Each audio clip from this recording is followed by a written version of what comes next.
the power man himself, to come and make some remarks. Senator Oburu, party leader, welcome. Thank you. Yeah. Thank you, Your Excellency, and the Deputy President, and all protocols observed. I don't want to take a lot of time. I'm talking to Kenyans, and I don't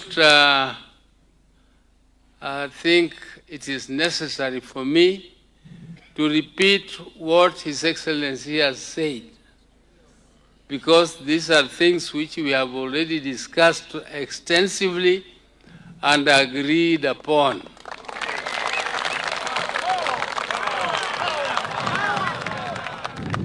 And therefore, I don't want to speak more. But our party, ODM, is not a weak party. We came to this coalition not because we are unable to fill the presidential candidate, not because we are not prepared up to grassroots. We are the largest party.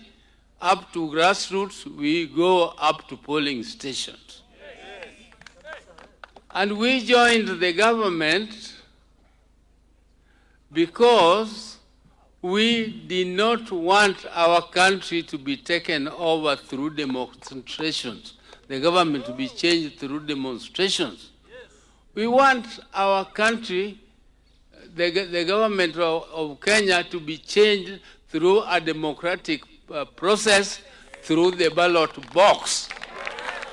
It must be changed by Kenyans and all Kenyans through the ballot. And therefore we came in to stabilize the government. And at that time, my late brother was still the party leader of ODM, Raila Amolo Odinga. It is very, very unfortunate that we lost him at a time when we had just started this broad-based arrangement where we came in consciously. We were not forced by anybody to stabilize the government. And when we came in, we have been working. And there are policies of ODM which were coinciding with the policies of ODA and Kenya Kwanza. Some of them include housing. Some of them include universal health, and so on and so on.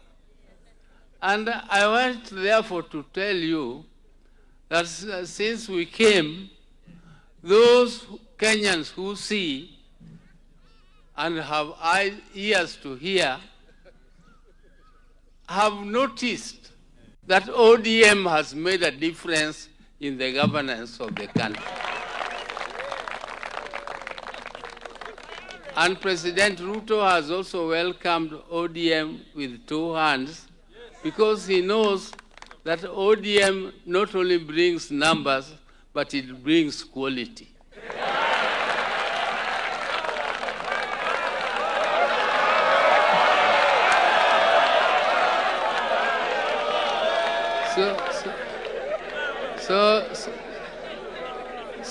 So I want to say that as we move on forward, those who thought that ODM was going to be swallowed, I tell them, oh, ODM is not going to be swallowed. As we start on, we are starting on a framework, and the President has told you that there is a team which is working on policies. Those policies must be clear that it is a combination of the policies of ODM and the policies of Kenya Kwanza order. That must be clear. And then there will be a framework team which will now work on the coalition, which will include sharing of power.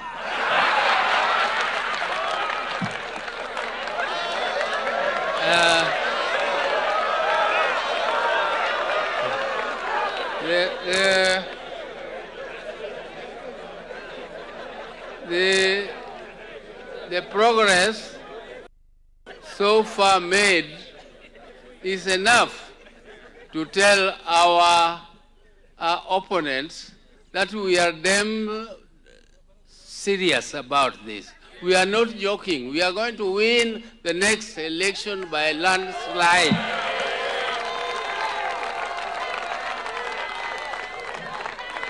And our people should not be discouraged. Because some of the policies we are implementing, some of the things Kenya ODM has been fighting for, like injustices. ODM stands for against injustice. ODM stands for inclusivity. And President Ruto is also fighting for inclusivity. And he has agreed with us that no part of this country will be discriminated on the basis of whatever. All parts of Kenya are equal. There is no shareholder. There is no shareholder, and we are not going to accept shareholding in future for our country. Our country must be democratic. Our people fought for independence against the British. We chased away the British. But now, after the British went, we now have to fight for economic liberation. And that economic liberation is what led us to multi-party democracies, and that is what also led us to a new constitution. The Kenyan constitution is the most progressive constitution in Africa, in the whole of Africa. It's a very, very comprehensive and very, very progressive constitution. And we are going to implement it to the letter. We are going to follow the constitution and make sure that our people get what they want. Our people got what they want, that is independence against the British, and they will get economic emancipation, which they also want, and whether somebody likes it or not, it is like River Nile flowing. It will reach the Mediterranean whether you like it or not.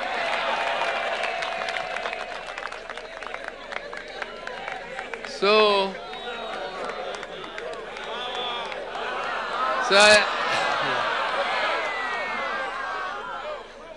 as I told you, President Ruto has said we are forming those teams and we are moving on, and I don't want to add more to what he has said. He has explained. We have been discussing the progress so far made, and he has summarized them very well.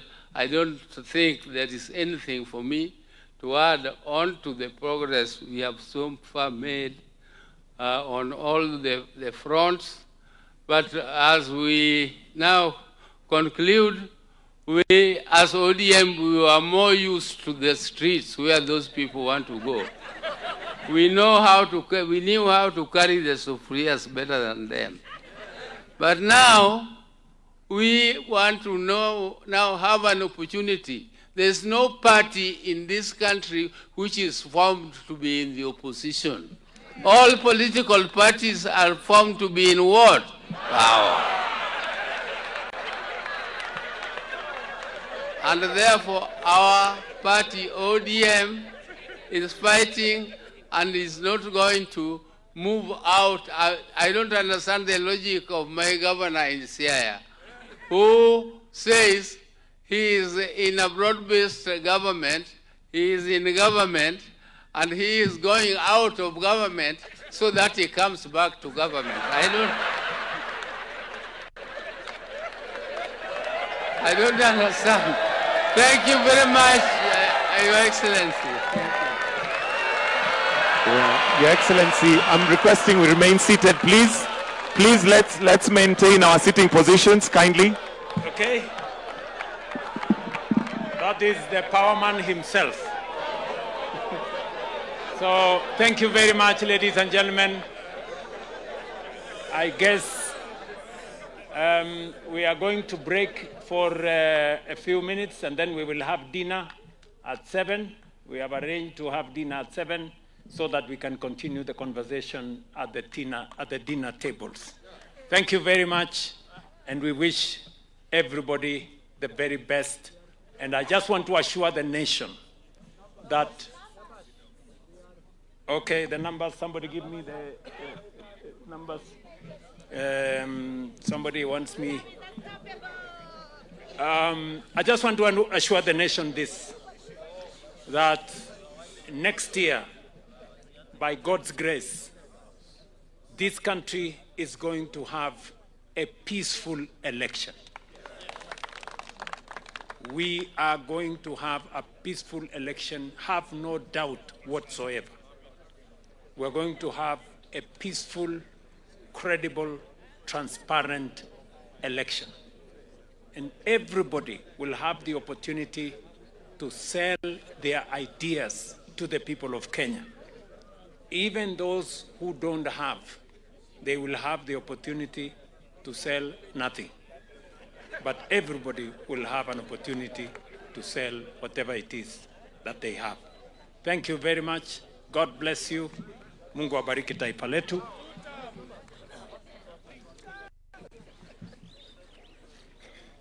We have in our midst 312 members of the National Assembly. We have in our midst 48 senators. We have in our midst 23 governors. And we have in our midst 24 deputy governors. This is a total of 392 leaders in the broad-based coalition. Asante sana. Na sisi wote tunasema? Ati tunasema? Ati tunasema? Thank you very much.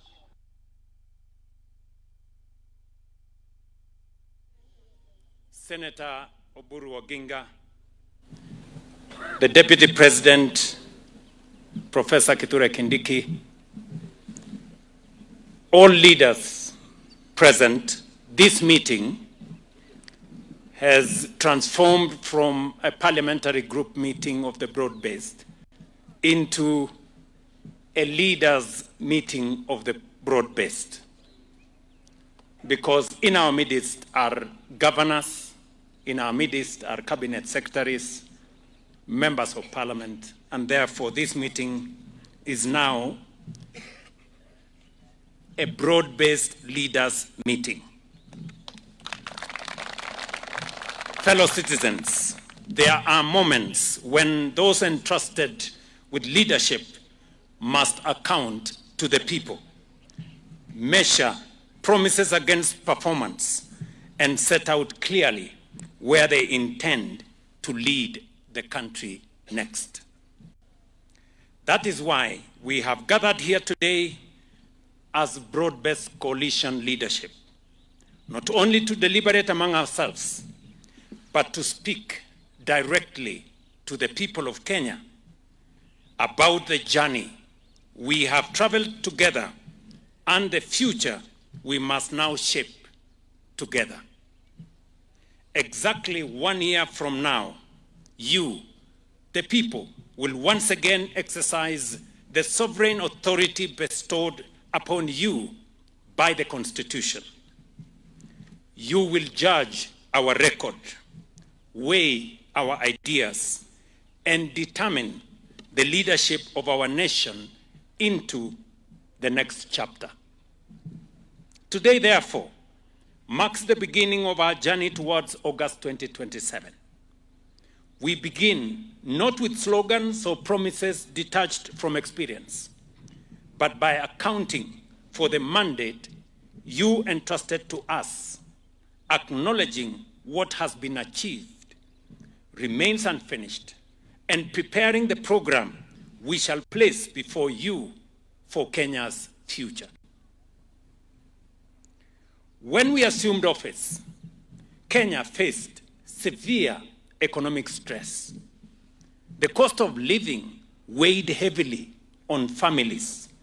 Food insecurity threatened livelihoods. Debt constrained development, and investor confidence had significantly weakened. Many questioned whether Kenya could recover. Yet, Kenya's strength has never been measured by the magnitude of its difficulties, but by the determination of its people. Almost 4 years ago, we offered more than another government program.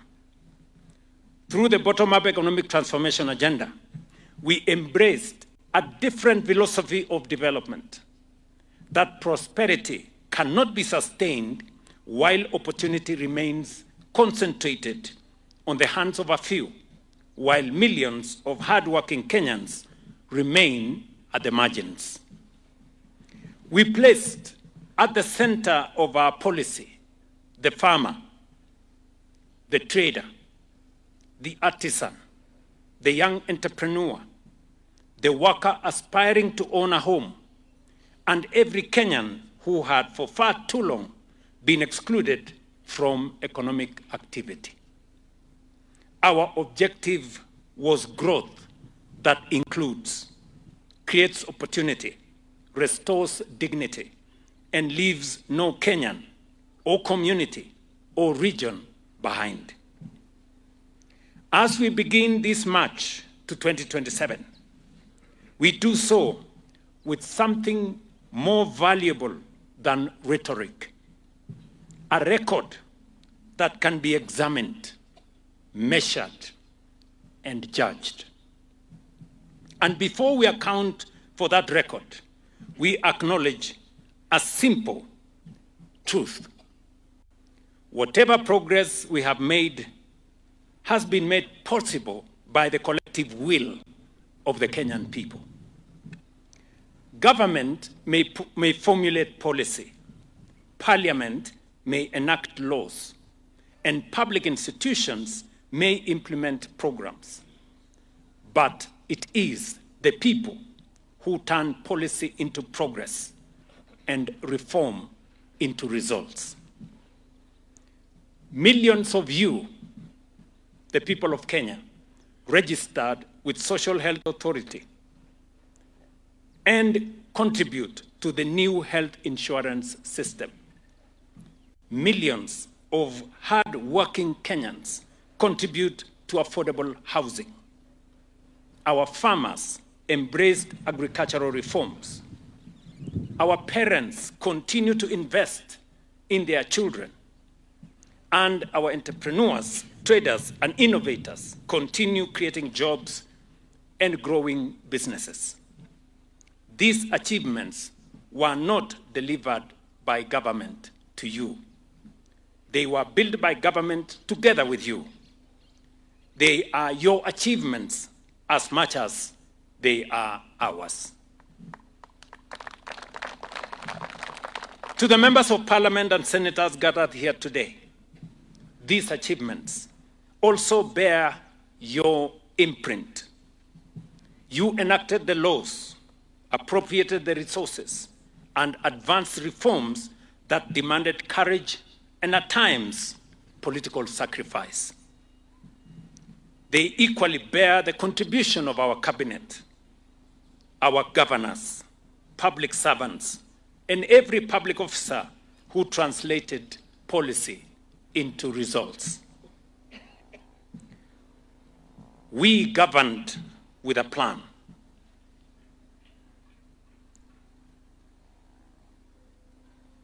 We governed with a plan, at its heart was the promise of Article 43 of our Constitution, the right of every Kenyan to health care, to education, housing, food, water, social security, and human dignity. These are not political favors. They are constitutional rights and obligations. Let me mention a few areas that today we can say with solid evidence that transformation has happened. On economic stabilization and growth, we worked with the people of Kenya on stabilizing our economy. 3 years ago, inflation was at 9.3%. Our exchange rate was 165 to the shilling. Interest rates were upwards of 15, 16, 17%. Our dollar reserves had dwindled to 2.5 months cover at $5.7 billion. Our FDI was doing badly. Today, with confidence, we can face the nation and say, inflation has been stabilized. Exchange rate has been stabilized for 2 years at 129 shillings to the dollar. Interest rates have been managed. Today, 91 Treasury bill rate that was at 16%. Today, it is at 8.75%. Last year, we had a record $3.2 billion in foreign direct investment in 2025. We have grown our savings, something that has been a debate in Kenya for many years. Our savings at the National Social Security Fund, we can say here with evidence, has grown from 312 in 2022 to now 700 billion, from 312 billion.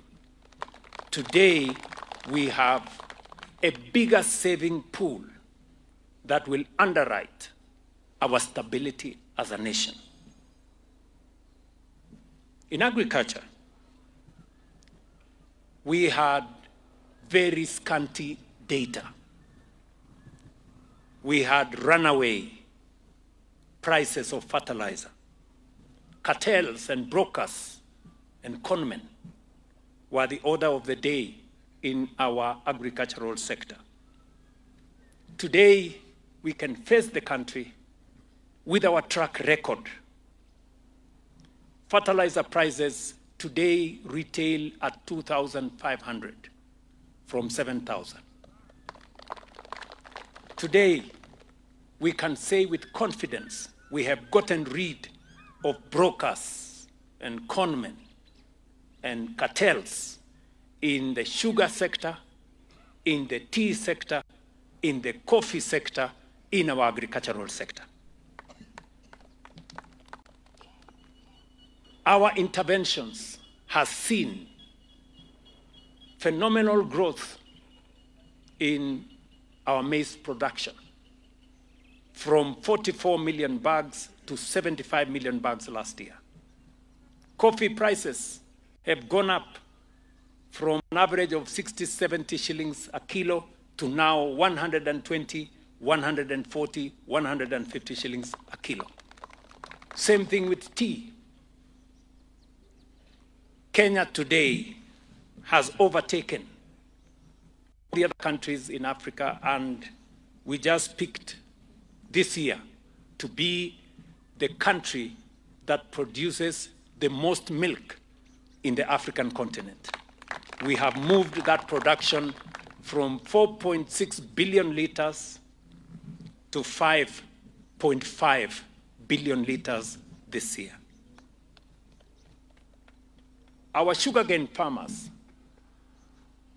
can tell you with certainty that the confusion that was in the sugar industry is now behind us. Farmers get paid on time. Workers in sugar factories get paid on time. And prices to cane farmers has gone up from 4,700 to 5,500 shillings a ton. On financial inclusion, many Kenyans, 7 million of them, were listed in credit rating bureaus.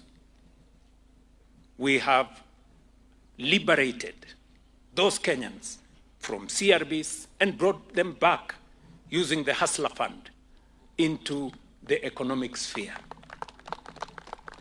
We have lent 90 billion shillings to small borrowers, borrowing between 500 shillings and 150,000 shillings.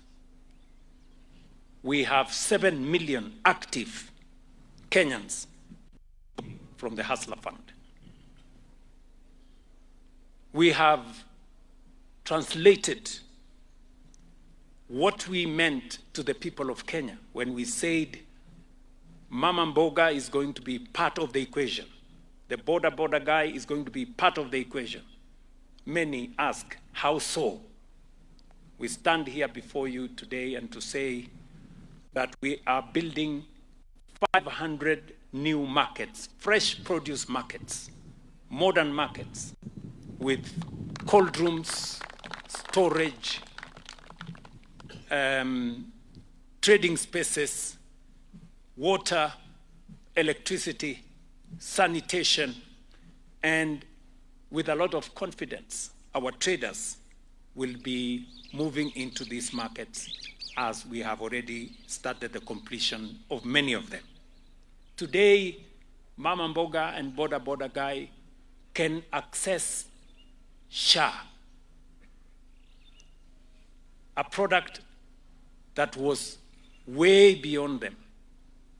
They too can participate because today SHA has the opportunity to include every Kenyan.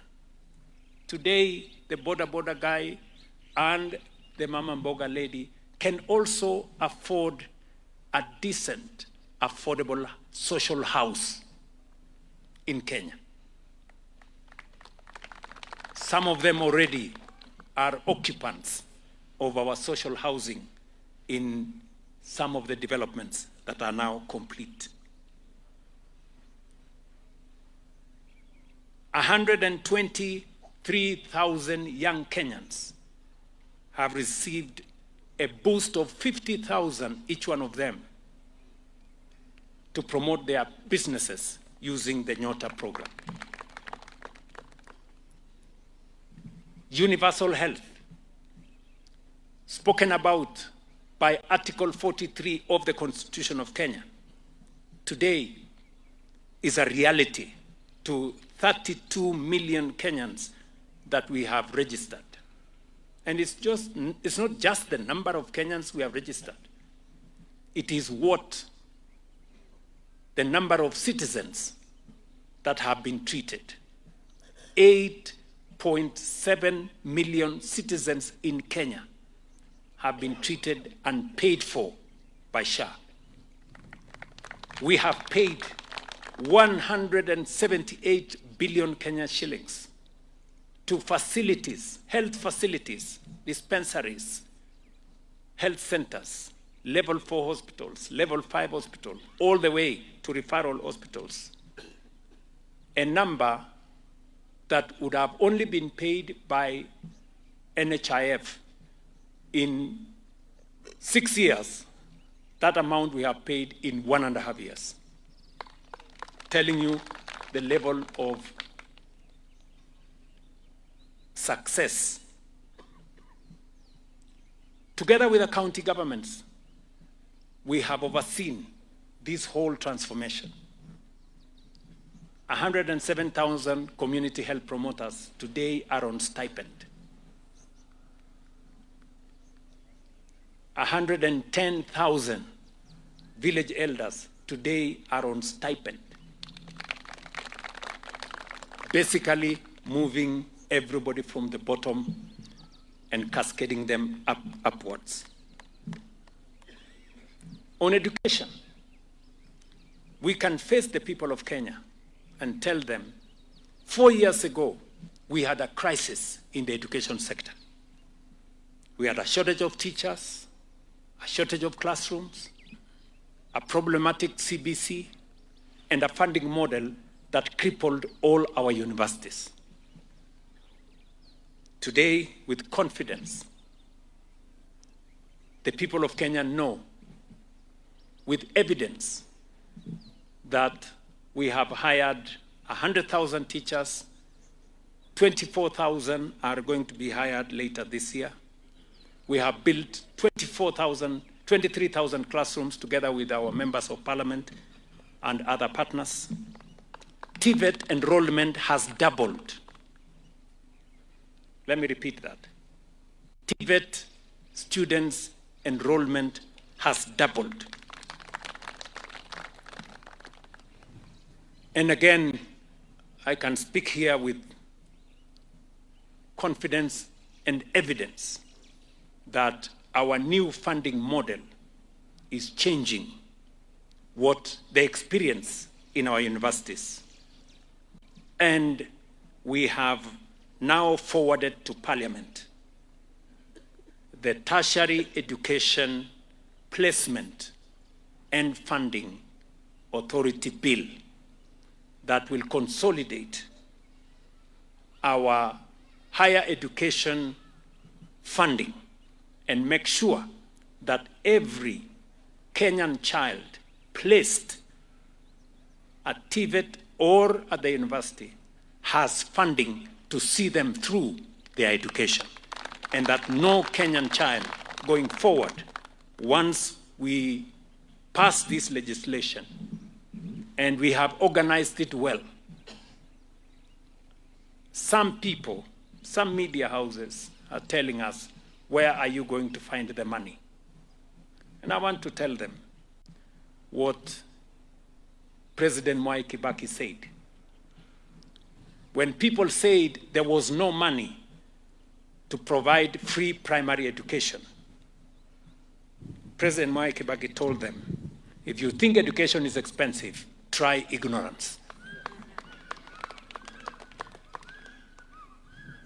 We are telling the people of Kenya it is possible for us to fund our students going for higher learning, because in any case, we need their professionalism, their talent, their knowledge to drive Kenya to the first world. We promised the people of Kenya that we were going to have a digital government. Today, of the 320 government services that were digitized, we are all the way to 25,000 government services on e-citizen. 30,000 kilometers of fiber optic has been laid across Kenya. ICT hubs, Jitume centers are in every part of the Republic of Kenya, and millions have been trained in digital skills, and hundreds of thousands are working in the digital economy. In the transport and logistics space, we had committed to the people of Kenya that we will unlock a different development paradigm, an innovative way of funding infrastructure. Many roads were stalled in the Republic of Kenya when we came into office. Today, 6,000 kilometers of roads is going on in every part of the Republic of Kenya. the railway that has stalled here in Naivasha, in Narok County, on the other side of where we are today, that railway is now under construction on the way through Bomet to Kisumu, to Bungoma, through Busia, to Malaba. Some of our signature road projects, when we came into office, the road from Kenol to Maroa was between 30 and 40% done. I can confirm that that road is now 95% done.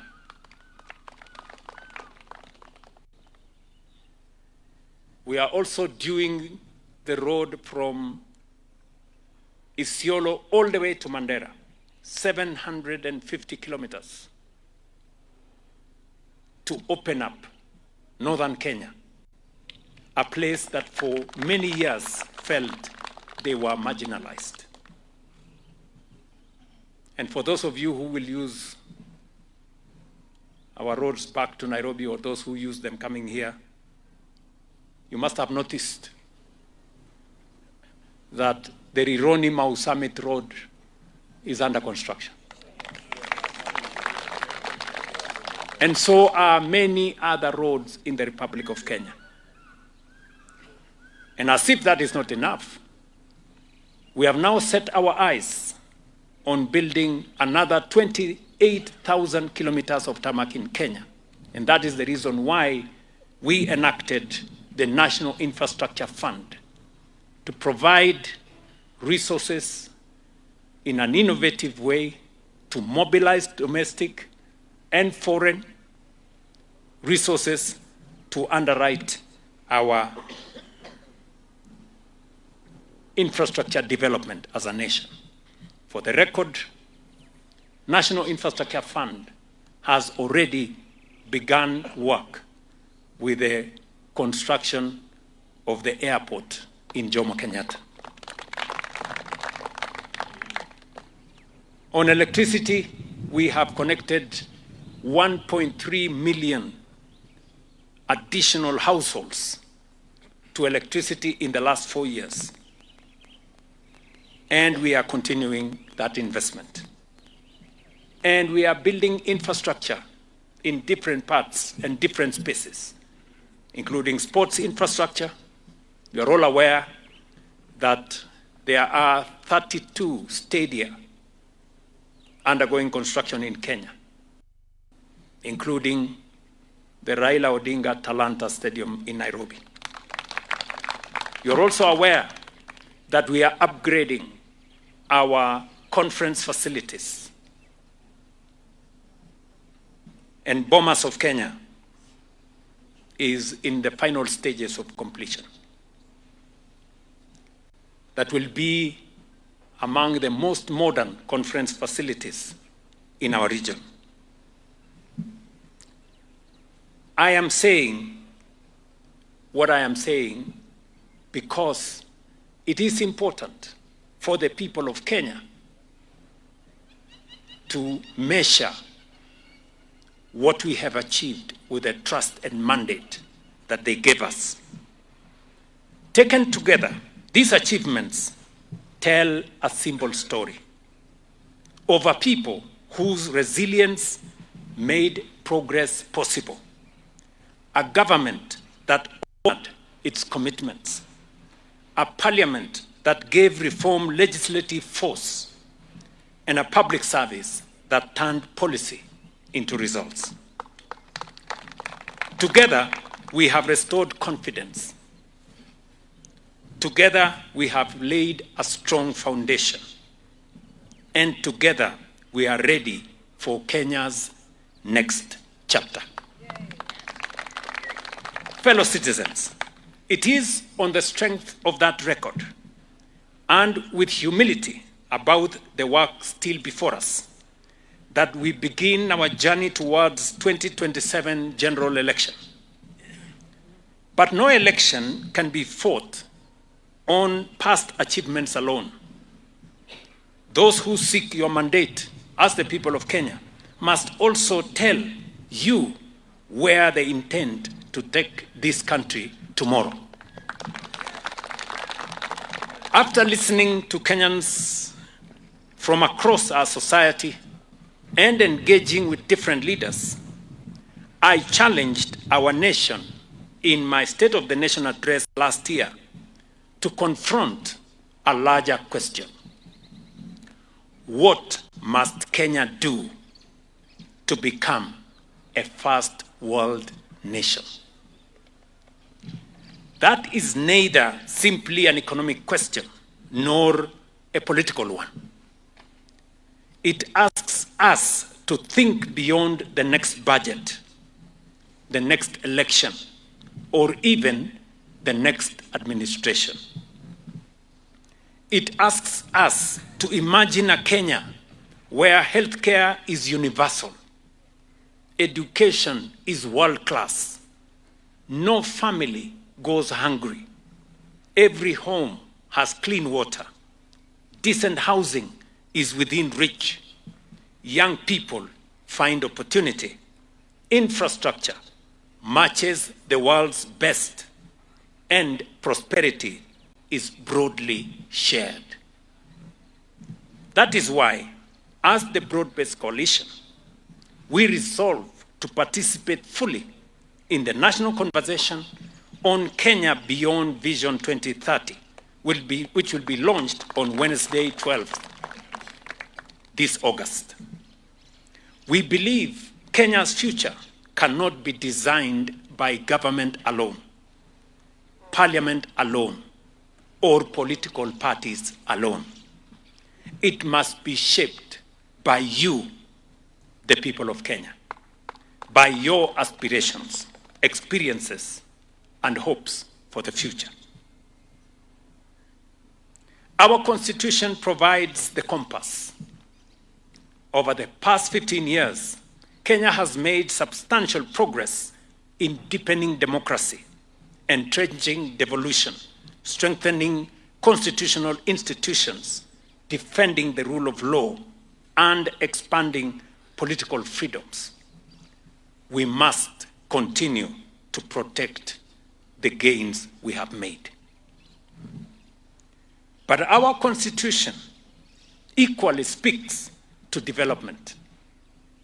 It guarantees healthcare, education, adequate housing, food, clean water, social security, and human dignity. These too are constitutional rights. Kenya does not have to choose between governance and development. We must deliver both. Protect liberty while creating opportunity.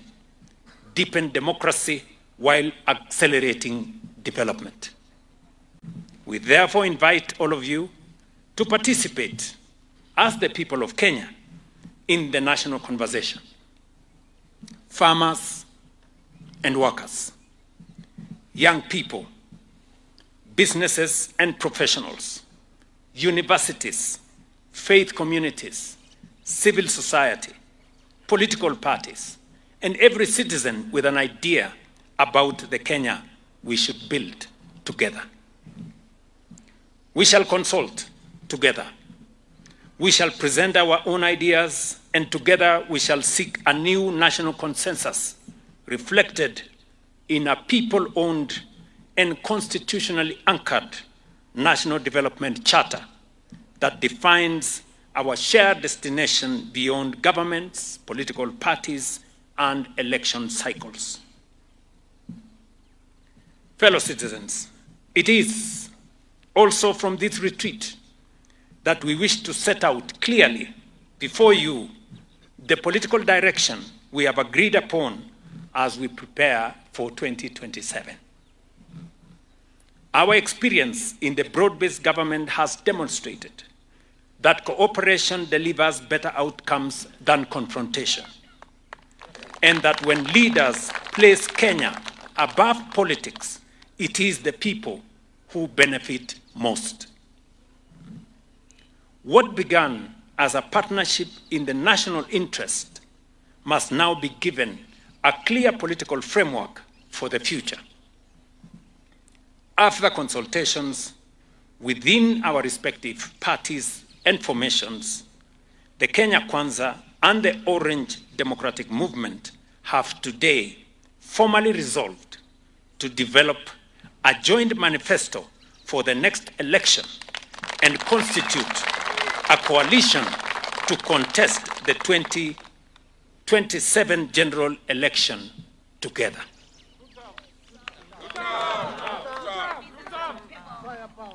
This formalizes the political partnership we have built and gives it a clear mandate to consolidate the progress we have made, carry the reforms underway to completion, and present to the people of Kenya a common program for the next phase of our national transformation.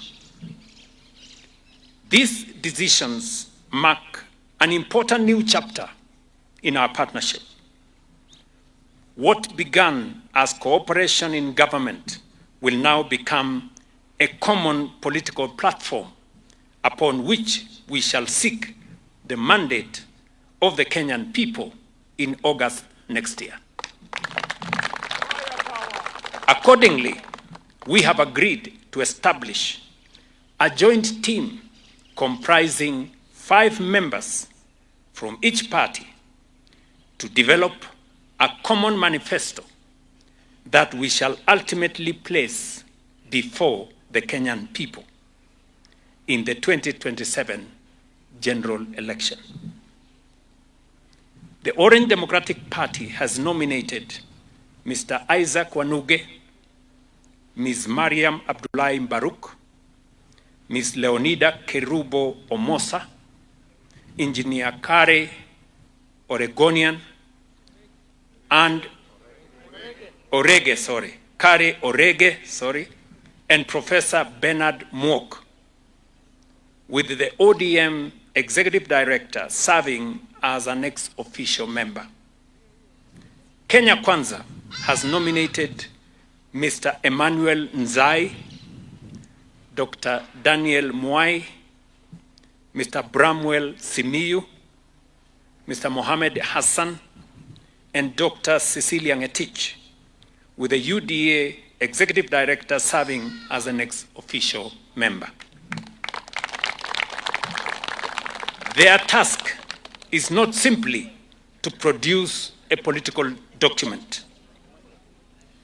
The manifesto will draw from our shared values and priorities while being informed by the aspirations, ideas, and priorities expressed by Kenyans, including through the national conversation on Kenya Beyond Vision 2030, and reflected in the National Development Charter that will emerge from it. The team's mandate will be to identify our common priorities, harmonize ideas and areas requiring consensus, and develop practical policies that will respond to the economic, social, and governance aspirations of the people of Kenya. In addition, the 2 party leaders, myself and Dr. Oburu, will each nominate another 5 members from each political party and formation to a second joint team to prepare the coalition framework agreement, recommend the principles and governance structures that will guide our partnership, and propose the leadership arrangements necessary to take this coalition forward. These are not merely internal processes between political parties. They are part of the work of building the partnership, developing the program, and preparing the leadership proposition upon which we shall seek your mandate as the people of Kenya in August 2027. This work begins immediately because the mandate we shall seek in 2027 must be matched by a program worthy of Kenya's future.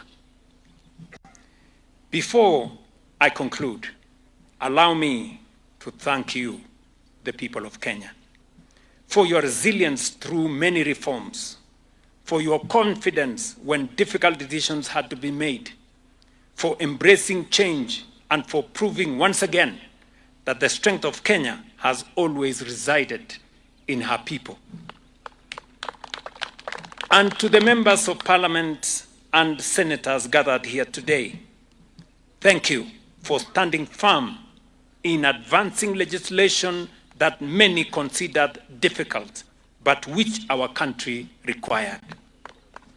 You have remained steadfast in ensuring that reform did not remain an idea, but became the law of our republic. History will remember the 13th Parliament as one that chose courage over convenience. Fellow citizens, 1 year from today, you will once again make your choice.